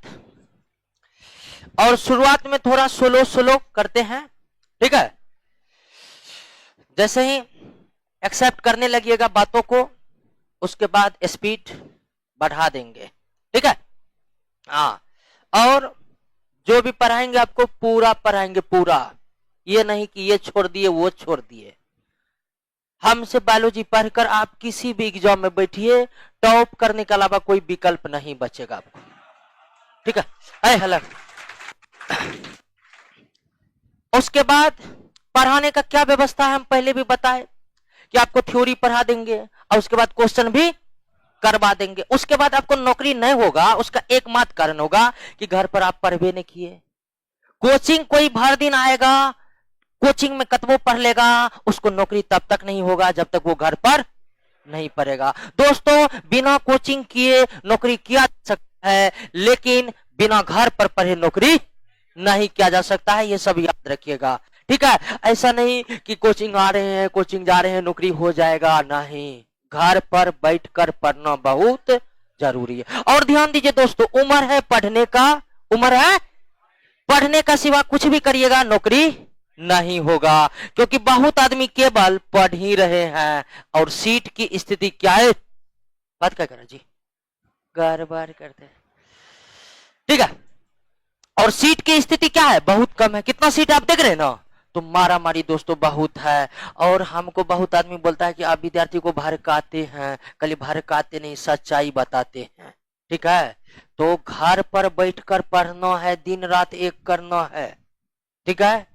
और हम को बिल्कुल आसान कर दिए दोस्तों, हम पढ़ाई बिल्कुल आसान कर दिए हैं, क्योंकि क्वेश्चन रटिए, टॉप करिए, क्योंकि सभी क्वेश्चन हमारे नोट से ही सेट करता है, ठीक।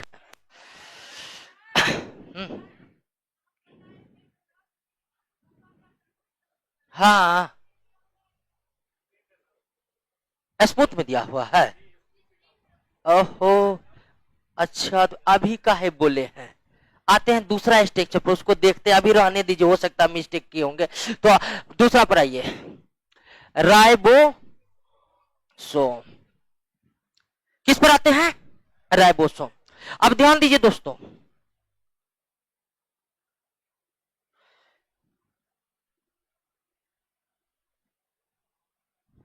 राइबोसोम दूसरा स्ट्रक्चर पर, ठीक है। रफ शुद्ध में कोई कंफ्यूजन हो गया है, दूर करेंगे उसको, ठीक है, फिलहाल रहने दीजिए। राइबोसोम पर आइए। राइबोसोम, अभी जितने भी स्ट्रक्चर पढ़ रहे हैं सब कहां है, साइटोप्लाज्म। सब कहां है दोस्तों, साइटोप्लाज्म में। अब राइबोसोम जो है यह पूरे कोशिका द्रव में रहता है, और इसकी जो आकृति होती है, राइबोसोम की जो आकृति होती है दोस्तों, गोलाकार होती है। क्या होती है, गोलाकार छोटी छोटी थैलियों के समान होती है, गोलाकार छोटी छोटी थैलियों के समान होती है।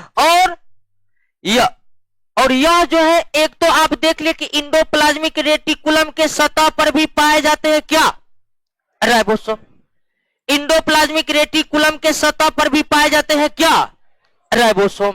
और दूसरा, ये पूरा कोशिका द्रव में बिखरे पड़े रहते हैं, पूरे कोशिका द्रव में, और कहीं कहीं पर कोशिका द्रव में ये गुच्छों के रूप में रहता है। कैसे रहता है, गुच्छों के रूप में रहता है। तो राइबोसोम जो है यह कोशिका द्रव यानी कि साइटोप्लाज्म के भीतर का सबसे छोटा स्ट्रक्चर है। अब तक आप इंडोप्लाज्मिक रेटिकुलम के बारे में पढ़े, आगे जितने भी स्ट्रक्चर के बारे में हम पढ़ने वाले हैं, उन सभी में सबसे छोटा कौन है, राइबोसोम। इसकी आकृति छोटी छोटी थैली के समान होता है। कैसे होता है दोस्तों, छोटी छोटी थैली के समान होता है। और ये कोशिका द्रव में आपको तीन तरह से दिख सकता है। राइबोसोम कोशिका द्रव में आपको कितने तरह से दिख सकता है, तीन तरह से। कैसे, तो इंडोप्लाज्मिक रेटिकुलम के सतह पर, इंडोप्लाज्मिक रेटिकुलम के सतह पर एक हो गया, दूसरा कोशिका द्रव में बिखरे पड़े कोशिका द्रव में, और तीसरा गुच्छों में। तीसरा, ऐसे राइबोसोम जो गुच्छे में रहते हैं, ऐसे राइबोसोम दोस्तों, ऐसे राइबोसोम जो गुच्छे में रहते हैं, ऐसे राइबोसोम जो गुच्छे में रहते हैं उसे क्या कहते हैं? पोलीसोम कहते हैं या पोली राइबोसोम भी कहते हैं। पोलीसोम भी कहते हैं या पोली राइबोसोम भी कहते हैं। पोलीसोम कहते हैं या पोली राइबोसोम कहते हैं। कोई दिक्कत है? बात को समझ गए कि समझ गए? तो राइबोसोम कितने तरह से दिखेगा? 3 तरह से दिखेगा। एक इंडोप्लाज्मिक रेटिकुलम के सतह पर हम पहले ही देख चुके हैं, दूसरा कोशिका द्रव में, और तीसरा गुच्छे में। ऐसा राइबोसोम जो गुच्छे में होता है, ऐसा राइबोसोम जो गुच्छे में होता है उसे क्या कहते हैं? पोलीसोम कहते हैं। उसे क्या कहते हैं? पोलीसोम कहते हैं। क्लियर हो गया दोस्तों? समझ गए? अब आइए कि ये राइबोसोम किससे बना हुआ है, तो ध्यान देना है। अब तक जो हम आकृति पढ़े हैं, जैसे सेल मेम्ब्रेन लिपिड और प्रोटीन का बना था, सेल वॉल सेलुलोज का बना था, इंडोप्लाज्मिक रेटिकुलम लिपिड और प्रोटीन का बना था। लेकिन इस राइबोसोम के निर्माण में लिपिड भाग नहीं लेता। इस राइबोसोम के निर्माण में लिपिड भाग नहीं लेता है। तो कौन भाग लेता है? तो आरएनए भाग लेता है और प्रोटीन भाग लेता है। यानी कि राइबोसोम किससे बना होता है? आरएनए और राइबोसोम किससे भाग लेता है?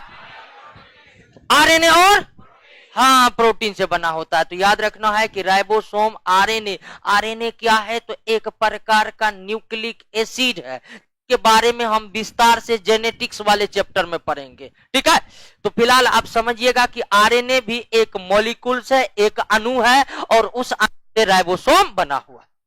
अब इसका कार्य क्या है दोस्तों? इसका एकमात्र कार्य है प्रोटीन का संश्लेषण करना। राइबोसोम का एकमात्र कार्य क्या है? प्रोटीन का संश्लेषण करना। अब आप कहिएगा प्रोटीन का संश्लेषण क्या है, हम नहीं जानते हैं। नहीं जानने का भी इलाज यहां पर होता है। अब समझिए कि प्रोटीन संश्लेषण का मतलब हुआ कि हमारे शरीर में प्रोटीन गया, हमने दाल खाया, सोयाबीन खाया, उससे हमारे शरीर को क्या प्राप्त हुआ? प्रोटीन। प्रोटीन जब हमारे शरीर में जाकर पूरी तरह से पच गया तो बन गया अमीनो, और पचा भोजन पचा भोजन जो है, बहुत डिस्टर्ब कर रहा, आज मेरा मूड ऑफ कर दिया सर। ठीक है, छोटी आंत में पचा हुआ भोजन का क्या होता है? अवशोषण होता है। पचा हुआ भोजन का क्या होता है? अवशोषण होता है। पचा हुआ भोजन का अवशोषण होने के बाद जो है अमीनो एसिड पहुंचता है कोशिका के भीतर में। अमीनो एसिड पहुंचता है कोशिका के भीतर में, पहुंचता है कोशिका के भीतर में पहुंचता है। अब कोशिका के भीतर में पहुंचने पर उस अमीनो एसिड को पुनः कौन जोड़ देगा? क्या बना देगा?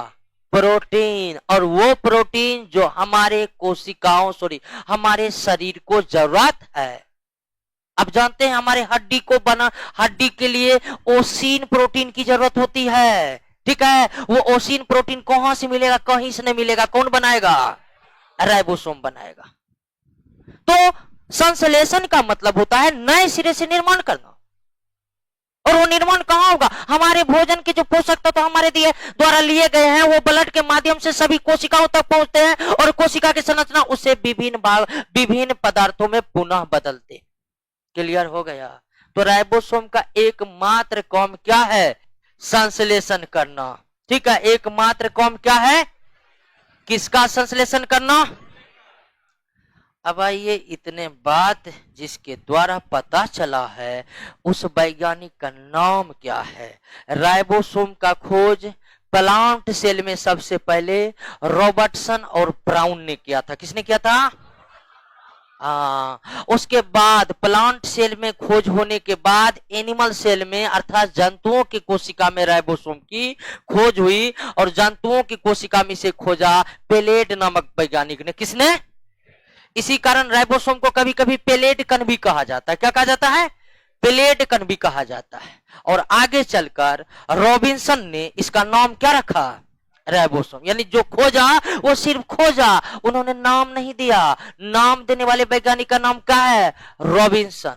सॉरी रॉबर्ट, रॉबर्ट है, रॉबर्ट। नाम देने वाले वैज्ञानिक क्या नाम है? रॉबर्ट। क्लियर है? Robert, Robert, sorry. 1 मिनट, थोड़ा कंफ्यूजन तो नहीं हो गया? इंडोप्लाज्मिक रेटिकुलम देखा है तो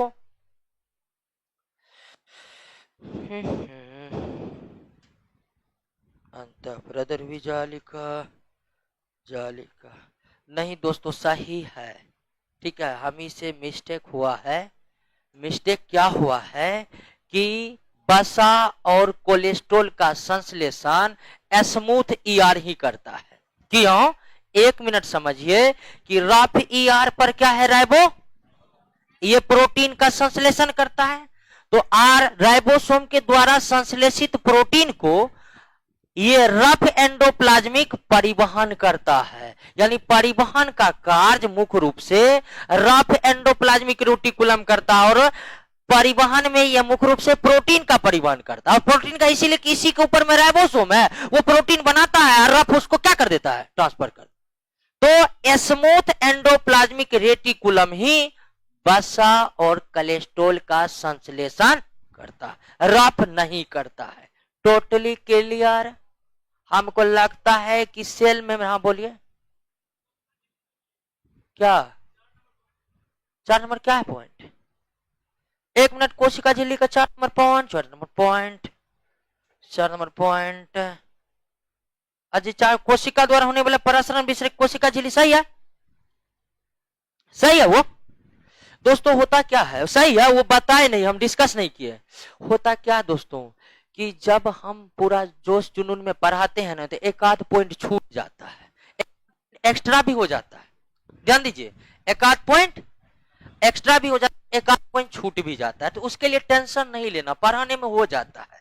ठीक है, तो कोशिका झिल्ली परासरण और विसरण की क्रिया संपन्न करती है, ये बात हम बताना भूल गए, लेकिन करती है तो आप जानिए करती है। और परासरण और विसरण को हम इसी चैप्टर में आगे पढ़ने वाले हैं, तो टेंशन नहीं ले। जो पॉइंट छूट जाएगा ना, वो क्वेश्चन में समटा जाएगा, क्योंकि क्वेश्चन पर पूरा डिटेल डिस्कस करने वाले हैं। पहले दोस्तों हम थ्योरी पढ़ा लेते थे और विद्यार्थी हम पढ़ लिए, अब बाद में देखे कि जो पढ़ लिया उसको कुछ नहीं हुआ। क्यों नहीं हुआ? तो पढ़ करके जब तक क्वेश्चन को नहीं बनाएंगे कुछ होने जाने वाला, इसीलिए उसके बाद हमने क्वेश्चन की क्लास में करवाना शुरू किया। तो जो पॉइंट छूट जाएगा ना, उसको हम क्वेश्चन के अंतर्गत समेट लेंगे। कोई दिक्कत है? तो हमको लगता है कि सेल मेम्ब्रेन के बारे में कॉन्सेप्ट क्लियर हो गया, सेल वॉल के बारे में कॉन्सेप्ट क्लियर हो गया, साइटोप्लाज्म के बारे में कॉन्सेप्ट क्लियर हो गया, इंडोप्लाज्मिक रेटिकुलम के बारे में कॉन्सेप्ट क्लियर हो गया, और राइबोसोम के बारे में भी कॉन्सेप्ट क्लियर हो गया। इतना चीज क्लियर हो गया। आइए नेक्स्ट क्लास में और चीज क्लियर करते हैं।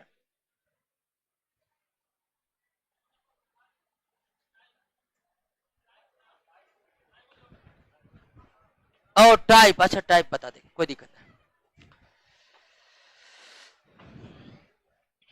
आइए ऑनलाइन वाले दोस्तों बोलिए क्या क्या प्रॉब्लम है, क्या क्या प्रश्न है? अभी आप ही लोग पर ध्यान है, पूरा ऑनलाइन वाले पर। कमेंट तो पढ़ रहे हैं दोस्तों, दीपक कुमार कमेंट पूरा पढ़ रहे हैं। अब फालतू के कमेंट पर क्या ध्यान देंगे? कोई प्रश्न रहता है अच्छा भला तो उसको जरूर लेते हैं।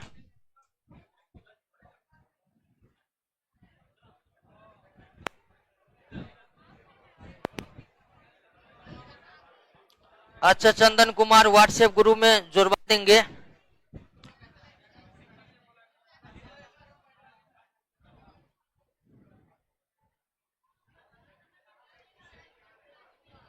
कहिए आप लोग कोई प्रॉब्लम?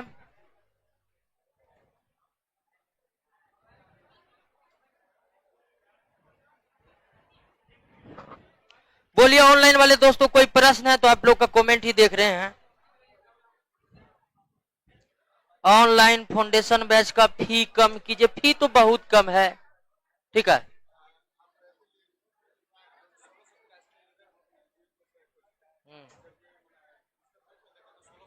अरे वो सब के लिए डेट के लिए हल्का इधर उधर होता है, टेंशन नहीं लीजिए।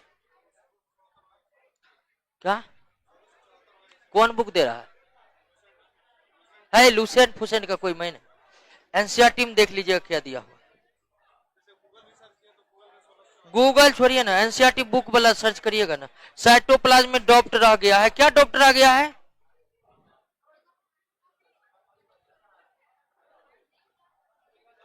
इंग्लिश में नहीं, नोट्स हिंदी में ही मिल पाएगा, इंग्लिश में नोट्स नहीं मिल पाएगा। चलिए, राहुल सौरभ इंग्लिश में नोट अवेलेबल नहीं है। कितना? बस सेल का दूसरा क्लास था, सेल में 2 क्लास हुआ है।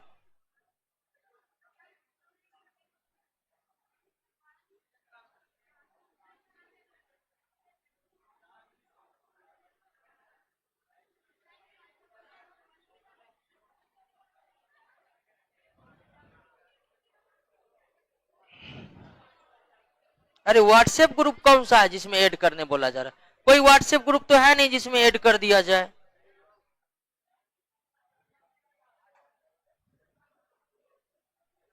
आराम आराम से निकलिए।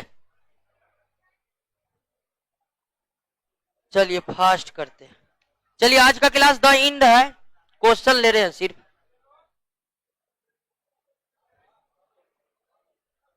फी कम होगा तो दिक्कत होगा, जो पहले एडमिशन ले।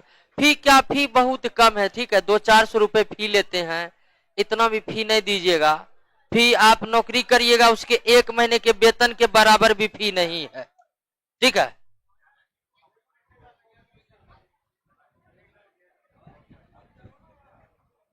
अरे कोई व्हाट्सएप ग्रुप नहीं बना है, किसमें ऐड करें? कोई ग्रुप नहीं है। बायो में टोटल दूसरा क्लास हुआ है, ये दूसरा क्लास था, 1 क्लास पहले हुआ है और 1 क्लास आज हुआ है।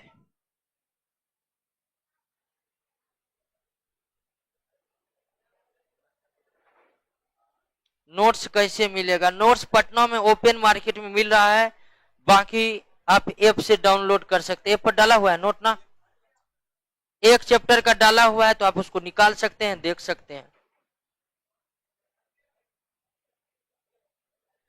ओके दोस्तों, मिलते हैं नेक्स्ट क्लास में, तब तक के लिए खुश रहिए, मस्त रहिए।